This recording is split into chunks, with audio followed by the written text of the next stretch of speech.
So అందరికీ నమస్కారం. ఈ వీడియోలో 6th క్లాస్ యొక్క 14వ పాఠ్యాంశం అయినటువంటి పట్టణ ప్రాంతంలో ఉన్నటువంటి స్థానిక సపరిపాలన ఏ విధంగా ఉంది అనే అంశాల గురించి ఈ వీడియోలో మాట్లాడతాము.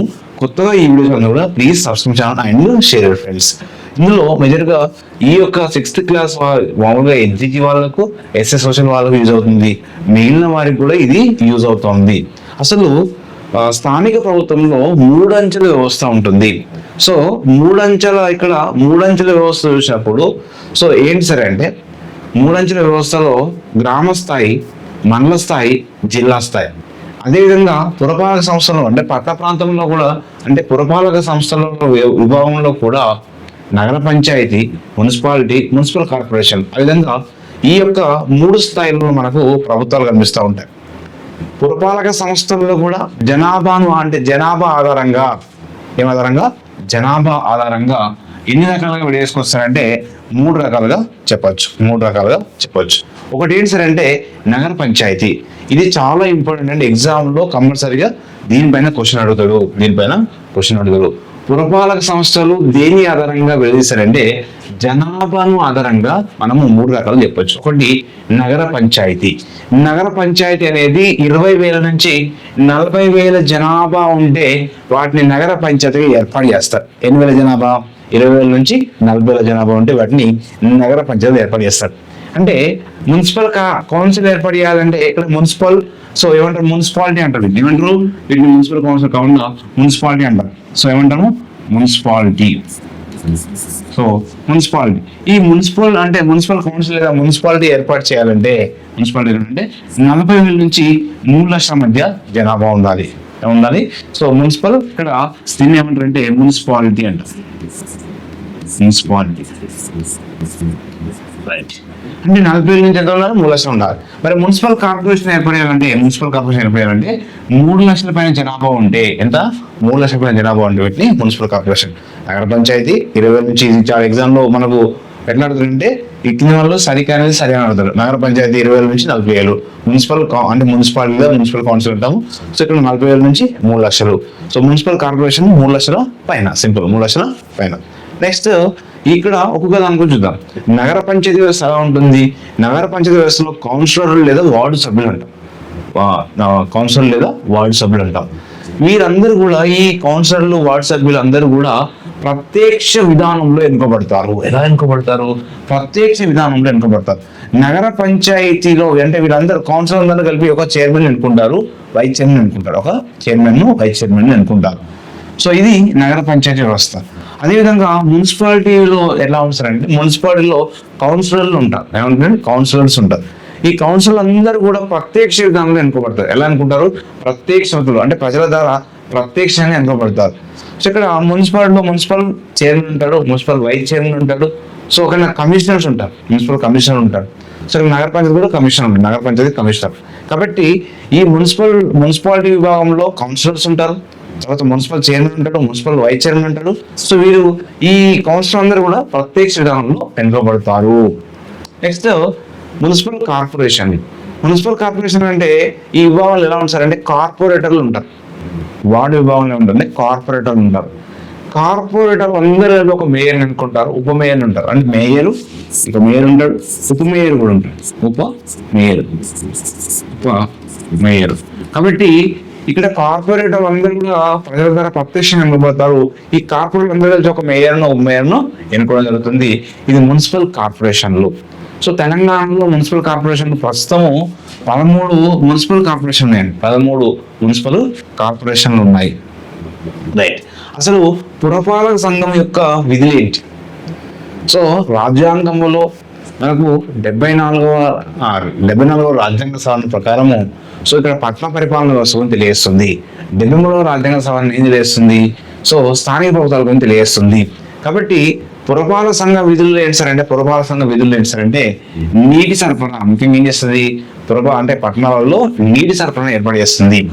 వీధి దీపాలు ఏర్పాటు చేస్తుంది. కొత్త రోడ్లు వేయడం, ముఖ్యంగా సీసీ రోడ్లు వేయడం, మరియు తార్ రోడ్డు వేయడం అనేది ఈ పురపాలక సంఘ విధుల్లో భాగంగా చేస్తుంది. మురికి కాలువలు నిర్మిస్తుంది. ఏ ప్రాంతంలో అయితే మురికి కాలువలు లేవో లేదా అండర్ గ్రౌండ్ డ్రైనేజ్ వ్యవస్థను నిర్మిస్తుంది. పాఠశాలలు సరైన విధంగా నడిచే విధంగా చూస్తుంది పురపాలక సంఘము. చౌకధరల దుకాణం అనేది సరైన విధంగా పంపిణీ అయ్యే విధంగా చూస్తుంది. నెక్స్ట్ ఆసుపత్రి యొక్క నిర్వహణ సరైన విధంగా ఉందా లేదా, కాబట్టి మంచినీటి సరఫరా, వీధి దీపాలు, కొత్త రోడ్లు వేయడం, మురికాలు వేయడం, పాఠశాలలు నడపడం, నెక్స్ట్ చౌకధరల దుకాణం నిర్వహణ, ఆసుపత్రుల నిర్వహణ అనేది చేసిన బాధ్యత ఎవరి మీద ఉంటుంది? పురపాలక సంఘం. పురపాలక సంఘం అనేది సో ముఖ్యంగా ఏ అంశాలు ఎదురు తీసుకుంటుందంటే ఇక పన్నుల ద్వారా పన్నులు స్వీకరించి ఆ పురపాలక సంఘంలో ఉన్నటువంటి రోడ్లు క్లీన్ చేయడం, తర్వాత చెత్త సేకరణ చేసి వాటిని డంపింగ్ యార్డ్లో వేయడం లాంటిది విధుల కింద పనిచేస్తూ ఉంది. మరి పురపాలక సంఘంలో సమస్యలు ఎవరు చెప్పుకుంటారు? ఇక్కడ పురపాలక సంఘంలో కౌన్సిలర్స్ ఉంటారు. ఎవరు ఉంటారు? కౌన్సిలర్స్. ఈ యొక్క కౌన్సిలర్స్ ఉంటారు. ఈ కౌన్సిలర్స్ కు ఆ వార్డు లేదా ఆ కౌన్సిలర్ వార్డు సంబంధించిన సమస్యలన్నీ కూడా ఈ కౌన్సిలర్ చెప్తారు. ఈ కౌన్సిలర్ మున్సిపల్ అంటే చైర్మన్ కు, వైస్ చైర్మన్ కు చెప్పడం జరుగుతుంది. ఆ విధంగా సమస్యలు పరిష్కారం చేయడంలో కౌన్సిలర్ ప్రజలతో దగ్గర సంబంధం ఉన్నవాడు, ప్రజలతో అనుబంధ సంబంధం కలిగిన వాళ్ళు కౌన్సిలర్స్. వీరు ఇక్కడ ఈ లెసన్ లో వారి యొక్క సమస్యలన్నీ కూడా కౌన్సిలర్ తెలియజేసే కౌన్సిలర్ మున్సిపల్ చైర్మన్ చెప్పి ఆ విధంగా ఆ సమస్యల పరిష్కారం కోసం ప్రయత్నం చేస్తారు. అంటే వారి ఆ మున్సిపల్ వార్డులో అంటే ఆ మున్సిపల్ వార్డులోని వాటర్ సమస్య కావచ్చు, మురుగునీటి సమస్య కావచ్చు, రోడ్లు లేకపోవడం కావచ్చు, వివిధ రకాల సమస్యలన్నీ కూడా కౌన్సిలర్కు అందజేయడం జరుగుతుంది. నెక్స్ట్ పురపాలక సంఘం యొక్క నిధులు ఎక్కడికి వస్తాయి? దీని యొక్క నిధులు ఏంటంటే ఇండిపెండెంట్ ఇస్తారు. ఇండిపెండెంట్. నెక్స్ట్ నీటిపై పన్నేస్తారు, నీటిపైన పన్నేస్తారు. నెక్స్ట్ డ్రైనేజ్ పైన కూడా వేస్తారు, డ్రైనేజ్ పైన కూడా పన్నేస్తారు. వీధి దీపాలపై పన్ను, వీధి దీపాలపైన కూడా ట్యాక్స్ ఇస్తారు. దుకాణాల మీద పన్నేస్తారు, దుకాణాలు నడిపిస్తారు కాబట్టి వాటి మీద పన్నేస్తారు. సినిమా టికెట్ల పైన కూడా పన్ను వేయడం జరుగుతుంది. ఏ అంటే ఈ పురపాలక ప్రధాన నిధులు ఈ యొక్క మార్గాల ద్వారా మనకు నిధులు ఎక్కువ అందిస్తారు. నెక్స్ట్ సబ్ కాంట్రాక్టింగ్ వర్క్ అంటే కాంట్రాక్టింగ్ వర్క్ అనేది ముఖ్యంగా ఈ పురపాలక సంఘంలో పనిచేసేటువంటి విభాగంలో దీనిలో చెత్త సేకరించడం కానీ, చెత్తను తొలగించడం కానీ, సేకరించడము, చెత్తను తొలగించడం వలన వివిధ పనులకు ప్రైవేట్ కాంట్రాక్టర్లను నియమిస్తున్నారు. ఈ ప్రైవేట్ కాంట్రాక్ట్లు నియమించే దాన్ని ఏమంటారంటే సబ్ కాంట్రాక్టింగ్ వర్క్ అంటాం. అంటే ఈ ప్రైవేట్ వ్యక్తులే వాళ్ళని చెత్త సేకరించడంలో వాళ్ళని నియమించుకొని కార్మికులను నియమించుకొని పని చేస్తూ ఉంటారు. ఈ యొక్క కార్మికులకు తక్కువ వేతనాలతో వాళ్ళు తక్కువ వేతనాలు ఇస్తూ వాళ్ళ యొక్క వివిధ రకాల పనులు చేస్తూ ఉంటారు. మరి ఇక్కడ ఈ సబ్ కాంట్రాక్ట్ వర్క్ లో వాళ్ళు 5:40 ఉదయం 5:45కి ఉదయం రోడ్లు శుభ్రం చేయడం, ఆ చెత్త సేకరించడం ట్రాక్టర్లో వేసి డంపింగ్ తీసుకెళ్లడం అనేది రోజువారీగా ఈ చెత్త సేకరణ అనేది ప్రతిరోజు కూడా నిర్వహణ చేస్తూ ఉంటారు. నెక్స్ట్ వేములవాడ నగర పంచాయతీ. మరి వేములవాడ నగర పంచాయతీలో ముఖ్యంగా 20 వార్డులు ఉంది. ఎన్ని వార్డులు ఉన్నాయి? 20 వార్డులు ఉన్నాయి. అంటే 20 వార్డులు ఉన్నాయంటే ఇక్కడ ఒకప్పుడు ఈ 2011 వరకు ఇది ఒక మేజర్ గ్రామ పంచాయతీగా ఉండేది వేములవాడ. మరి వేములవాడ అనగానే రాజరాజేశ్వర స్వామి యొక్క పుణ్యక్షేత్రం కాబట్టి ఇక్కడ ఎక్కువగా భక్తులతోని మరియు నగర అభివృద్ధి అనేది పెరగాలంటే ఆ ప్రాంతంలో అనేక అంశాలు ఉండడం వల్ల ఆ ప్రాంతంలో రద్దీ పెరిగింది. దాని ఆధారంగా మరి దీన్ని నగర పంచాయతీ ఏర్పడేశారు. ఏ సంవత్సరంలో? 2011 సంవత్సరంలో దీన్ని వేములవాడను నగర పంచాయతీ ఏర్పడేశారు. నగర పంచాయతీ ఏర్పాటు చేయడం వల్ల మరి అక్కడ నీటి సమస్య ఉంది. ఆ నీటి సమస్య తగ్గించడం కోసము త్రాగునీటి వ్యవస్థకు ఆకాశగంగా అనేటువంటి పథకాన్ని 2003 సంవత్సరంలో ప్రవేశపెట్టారు. ఇది చాలా ఇంపార్టెంట్, ఎగ్జామ్ అడిగే అవకాశం ఉంటుంది. వేములవాడలో త్రాగునీటి వ్యవస్థను రూపుమాపడం కోసము ఆకాశగంగా పథకాన్ని ప్రారంభించారు. ఆకాశగంగా అంటే 2003 ఏ సంవత్సరంలో? 2003 సంవత్సరంలో ప్రవేశపెట్టారు. ఈ ఆకాశగంగా స్పెషాలిటీ ఏంటంటే స్వజలధార పథకం ద్వారా పథకం ద్వారా 10 నుంచి 15 కుటుంబాలకు ఇక్కడ ఎలా అంటే ఇండ్ల పైపులు పైనుంచి వస్తాయి. ఇప్పుడు ఈ ఇల్లు ఉందనుకోండి, ఇది ఒక బిల్డింగ్. ఇక్కడ పైపులు అనేది పైనుంచి వస్తాయి. అంటే ఆకాశంలో ఉన్నట్టు, ఆకాశం అంటే ఆ యొక్క బిల్డింగ్ పైనుంచి పైపులు వేస్తారు. అలా పైపులు వేసి వాటర్ అనేది సరఫరా చేస్తారు. అదేవిధంగా 5,000 మందికి మంచినీటి సౌకర్యం కల్పిస్తూ ఉన్నారు. చెత్త సేకరించడము వాటిని, అదేవిధంగా ఈ మంచినీటిని కూడా రోజు తప్పి అంటే ఒక రోజు తప్పించి మరొక రోజు ఈ మంచినీటిని అక్కడ ఆ ప్రాంతంలో ఉన్న వారందరూ కూడా నీటి సౌకర్యం కల్పిస్తూ ఉన్నారు. కాబట్టి వేములవాడలో నగర పంచాయతీ ఉన్నప్పుడు ఎన్ని వార్డులు ఉన్నాయి? 20 వార్డులు ఉన్నాయి.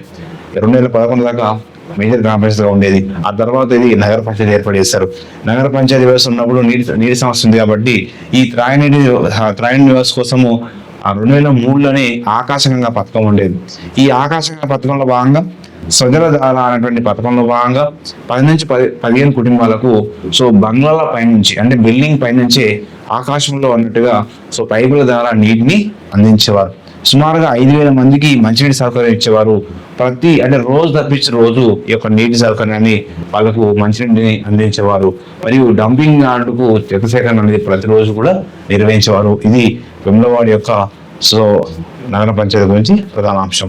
కాబట్టి ఇందులో ఇంపార్టెంట్స్ అంటే ఇవి సంఘ సమస్యలు ఏంటి, తర్వాత సంఘం యొక్క విధులు, పురపాలక సంఘ విధులు ఏంటి, నెక్స్ట్ ఇక్కడ మేజర్ ఇంపార్టెంట్ ఏంటంటే ఇక్కడ నుంచి క్వశ్చన్ అడుగుతాను. పురపాలక సంస్థల యొక్క జనాభాను ఆధారం పెట్టి నగర పంచాయతీ అంటే 20,000 నుంచి 40,000, మున్సిపాలిటీ అంటే 40,000 నుంచి 3 లక్షలు, మున్సిపల్ కార్పొరేషన్ అంటే 3 లక్షల పైన. దీని నుంచి మనకు క్వశ్చన్ వచ్చే అవకాశం ఉంది. ఓకే, నెక్స్ట్ క్లాస్లో మరొక లెసన్తో వస్తాము. Thank you to all.